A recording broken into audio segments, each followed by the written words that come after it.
Hi. It's been a while.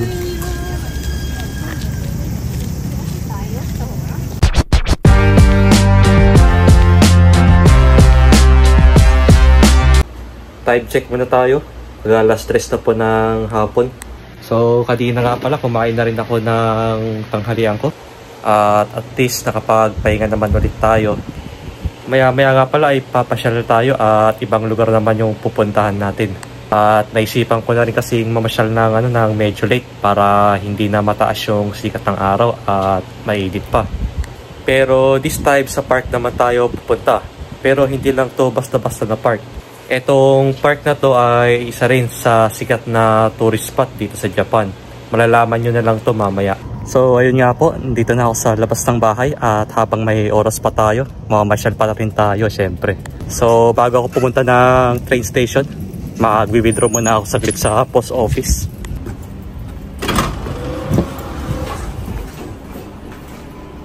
Sa ngayon nga pala, dito na pala ako sa Eki para makasakay tayo ng train papunta sa park kung saan ko kayo ipapasyal ngayon.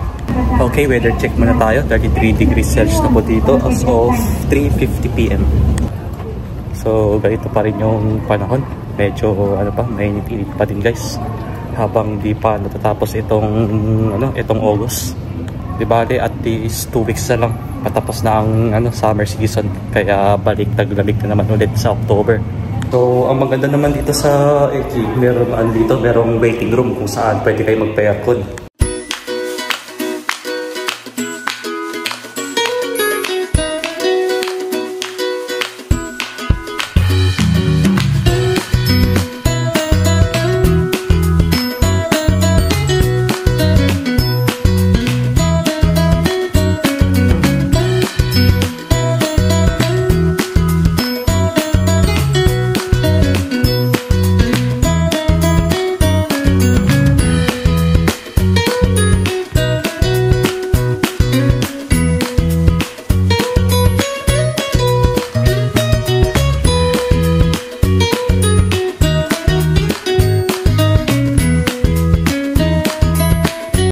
Okay po, nakarating na rin tayo dito sa Nara.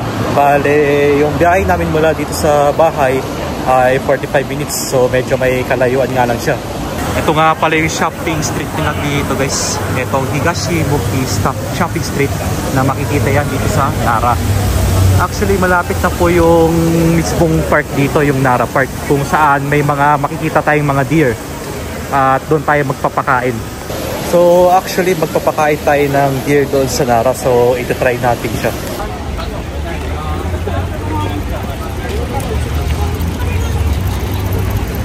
Bale, ang kagandahan kasi dito, ang train station nila dito sa Nara ay malapit na mismo dito sa may park. Halos 3 minutes lang yung walking distance mula sa Eki hanggang sa mismong park, kaya mas convenient na siya. Yun, mapapansin naman natin, medyo marami-rami pa yung mga tao dito ng ganitong oras. Time check muna tayo, 5:20 na po ng hapon. So, ngayon lang ulit ako nakakapunta dito ng ganitong oras. Ayun, nakikita nyo naman po sa gitna ng daanan, merong mga deer. Kahit yan sa mga mismong sa building na yan. Medyo marami-rami rin sila dyan.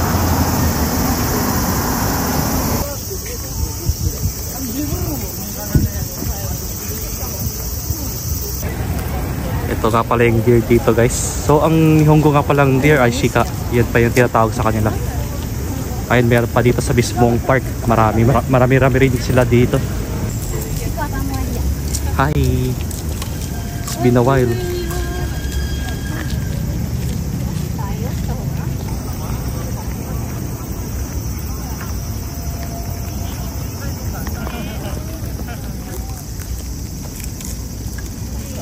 So naghahanap nga pala ako ng mga binibiling pagkain nila dito guys. Kaso tawag dito, wala akong makita dito sa gilid ng daanan eh.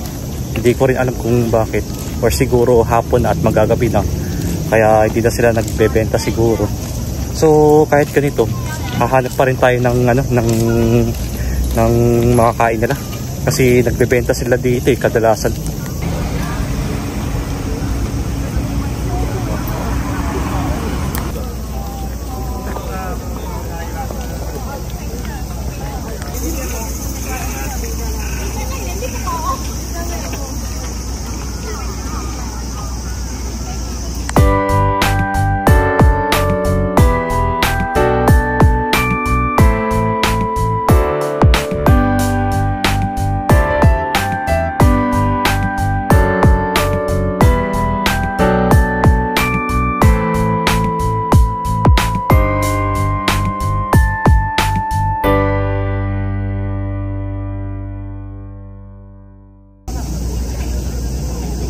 Taba dito. Tapos ang laki pa ng sungay nila ngayon. Talaga yung malaking deer na nakita ko guys. Yung nagpapahinga lang. Tapos ang pait pa. Kasi sungay nila masyado ng mataas. Ito nga pala dahilan guys kung bakit wala na silang pagkain to. Sold out na yung ano na rin, senbei nila or yung cookies na kinakain ng mga deer dito. Ito yung safety nila dito guys pag muhawak kayo ng mga deer. At siya sabi dito na the deer of Nara Park are wild animals. So wild sila, may time na wild sila, may time na tahimik sila. At wag na wag niyong gagawin yung mga ganito para hindi kayo masaktan. Kasi pag once na sinaktan nyo ito, talagang babawian kayo niyan. Tapos ito sila nagpapahinga.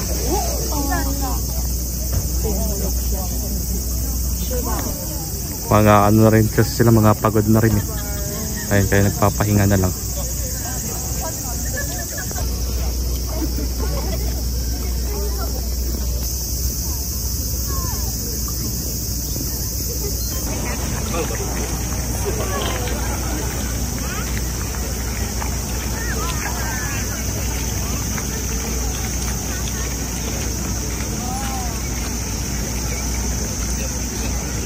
So dito nga po marami pong mga stalls dito dahil last day na po ng Lantern Festival dito sa Nara. So ang Lantern Festival dito ay every 7 PM nga po.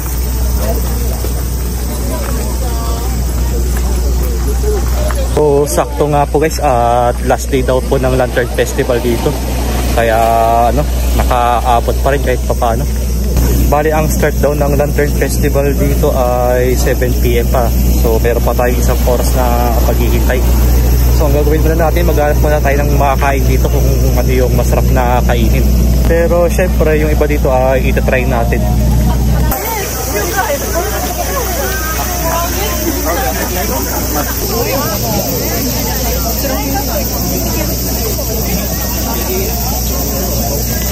Yun, nakakain rin tayo sa wakas. At napakasarap ng kebab nila dito. At ayun, wala akong masabi kundi napusog ako. So meron pa tayo ano guys, meron pa tayong 30 minutes bago mag-start itong Lantern Festival dito sa Nara. At nakikita nyo ito na puro baso na dito sa may ano, sa mismong part dahil naman yan sa loob ay mga kandila. Bali pagka dumilim na doon na sila magsisindi ng mga kandila. Ay makikita nyo. At ito naman itong isa na to, tiyotumba yung mga kandila. Kita mo na may isa doon, tinumba na.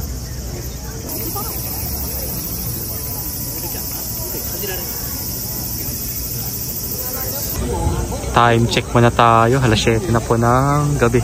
So ito na po yung ano, start ng Lantern Festival. At nagsisindi na po sila ng mga kandila dito. Ayan, halos patapos na po silang lahat na magsindi. Malang hindi na lang nila nasisindi itong ano, yung lantern sa dulo.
check muna tayo. 9:40 na ng gabi. Actually, kakauwi ko lang ng bahay at naligo na rin ako dahil sa sobrang basa ng pawis ko kanina. So, ayun naman po, nag-enjoy naman ako sa pamamasyal kanina sa Nara Park at halos every year talaga pupunta ako ng Nara Park. At nakikita nyo naman po yung mga deer doon or tinatawag natin na shika sa Japanese, na yung iba doon may baby pa lang at yung iba rin doon malalaki na. So, kaso ang badyos nga lang kanina nawalan ng naubusan sila ng pagkain ng deer, kaya nakalagay doon kanina out of stock na. Tapos ito yung first time na napuntahan ko sa Nara yung ganong event na tinatawag natin na Lantern Festival doon sa kanila. At sakto nga, ito nga pala yung last day ng festival nila, kaya hindi na ako nag-atubili na pumunta na doon kanina sa Nara. Kaya yung nakita nyo naman kanina sa video na puro mga kandila yun na nasa mismong damuhan. Meron din kasing ibang part doon na nilalagyan nila ng mga kandila at saka yung mga ibang lantern. Kaya siguro every year nagdidiwang sila ng Lantern Festival doon. So ako naman halos kahapon ko lang nakita or nung isang araw ko lang nakita sa ibang SOCMED yun na meron palang ganong festival sa Nara.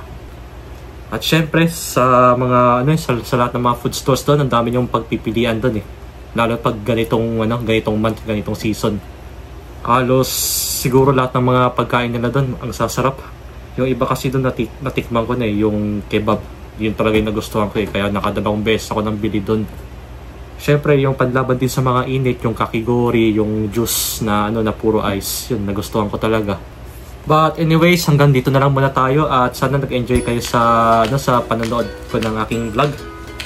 Bago nga pala ako magtapos, huwag niyong kakalimutan mag-like, comment at subscribe sa aking YouTube channel at hit nyo na rin yung notification bell button para lagi kayong updated.